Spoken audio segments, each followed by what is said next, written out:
Sizge selam getirdim. Yazan Mehmet Niyazi. Okuyan Mustafa Şansal.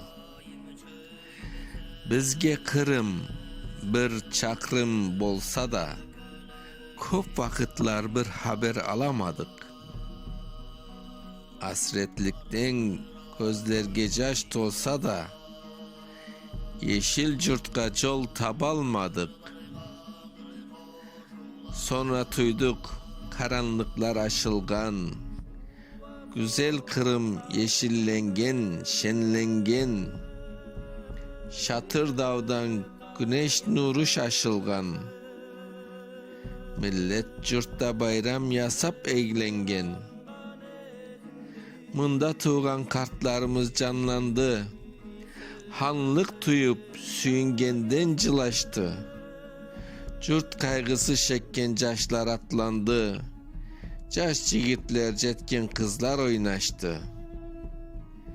150 yıl tuznak kalgan Tatarlık, sarıp cıgan kök bayraklı köklerde, sallandırgan oh ne arı şobarlık. Bak az evvel ayrılganımız Kırım'dan, toz almayımız kaytacakmız endi biz. Kurtarınız anlaşılsın bir vatan. Kardeşlerini bolganımız gerçekten, birleşik biz ölsek de ölmesin. Tatar namı eşitilsin yüksekten. Endiden son düşman bizni bölmesin.